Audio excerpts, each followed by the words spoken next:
maşın 90-cı illərdə elə funksiyalarla qarşımıza çıxmışdı ki, indiki maşınlar onu görsə utanardı valla. Bir təsəvvür eləyin, 1998-ci ildir. Küçədə hamı köhnə Jiguli, Moskvich sürür. Kiminin də babat pulu var, Mercedes arzulayır. Bu anda birdən-birə ortaya elə bir maşın çıxır ki, cəmaət baxıb deyir ki, ay qaqa, bu doğrudan qazdır, yoxsa Alman maşını gətiriblər. Söhbət gedir qaz 3111 modelindən. Bu maşında o vaxta görə elə şeylər var ki, indiki bəzi maşınlarda belə şeylər yoxdur valla. 4 dənə şüşə qaldıran, kondisioner, güzgü qızdırıcısı, arxa şüşə isitmə, bir dənə də işıqları var idi, gəl görəsən. Linzalı optika, led fənərlər. Kənddə axşam vaxtı biri bunun işığını görəndə elə bilirdi deputat gəlir uzaqdan. Ən maraqlısı da budur ki, bagajda, benzin bakı da, kapotda salonun içindən açılırdı. Kapotun altında isə 2.5 motorlu 150 at gücündə ZMZ 405 mühərrik yatırdı. Əsl kişi maşını idi.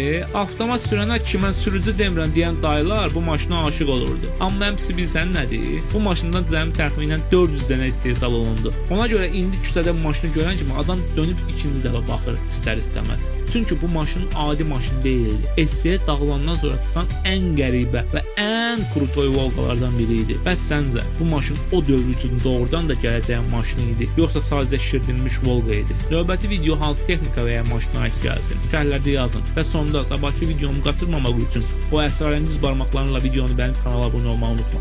Sabaha qədər.